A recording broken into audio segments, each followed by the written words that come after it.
The hardest battles aren't fought on loud fields or bright stages. They happen quietly, inside ordinary people, on ordinary mornings, when the alarm rings and a choice must be made.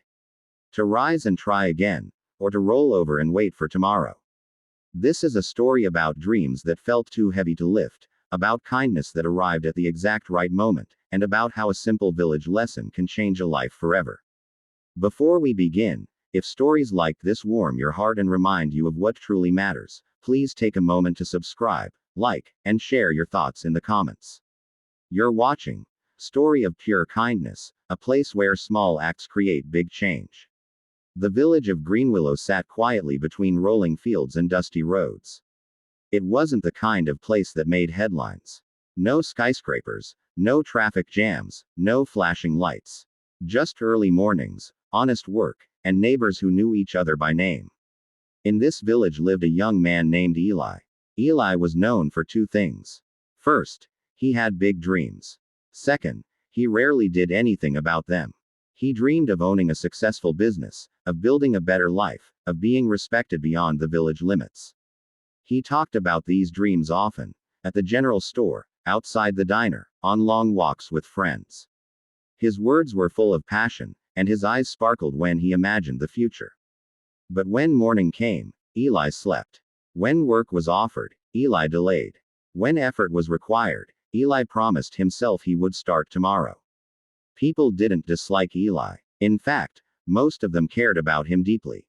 They just didn't understand him. So much potential, they'd say. If only he'd try. Eli lived with his mother in a small wooden house near the edge of the fields. His father had passed away years earlier, leaving behind memories, a few tools, and one powerful lesson: dreams are seeds. They only grow if you water them.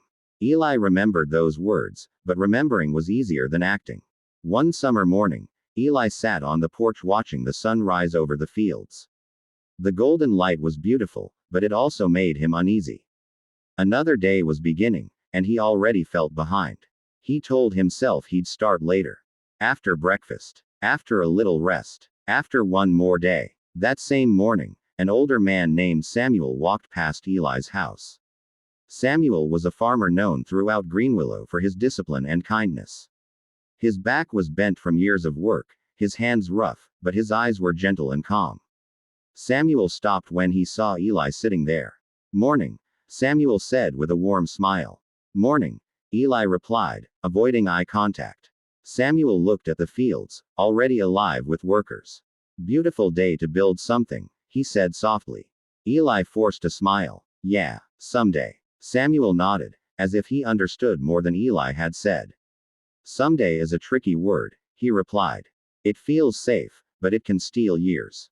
Eli didn't answer. Samuel didn't push. He simply wished Eli well and continued walking. Days passed. Weeks passed. Eli's friends began moving on, finding steady work, starting families, building lives. Eli stayed behind, watching from a distance, telling himself his time would come. One afternoon, a powerful storm hit Greenwillow. Winds tore through the fields, rain flooded the roads, and roofs were damaged across the village. When the storm passed, neighbors came together to help one another rebuild. Eli watched from his window as people worked side by side. He felt a pull in his chest, a desire to help, mixed with fear of effort. Then he saw Samuel's farm. The old barn had partially collapsed. Without fully thinking, Eli grabbed his jacket and ran outside. When he arrived, Samuel was standing alone, staring at the damage. His face was tired, but calm. "I'm sorry," Eli said, breathless. "I can help." Samuel looked surprised, then smiled. "That's kind of you," he said. "Yes, I could use a hand." They worked together for hours. Eli lifted wood, hammered nails, and carried tools. His muscles ached, his hands blistered, but something inside him felt alive. At sunset, they sat on the ground, exhausted. "Why do you work so hard every day?" Eli asked. "Even when it's difficult." Samuel wiped his hands on a cloth. "Because someone once showed me kindness when I didn't deserve it," he said. "They taught me that discipline isn't punishment. It's a form of self-respect."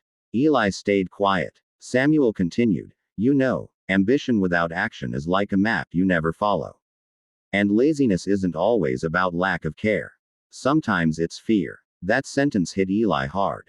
Fear. Fear of failing. Fear of trying. Fear of discovering he wasn't as capable as he hoped.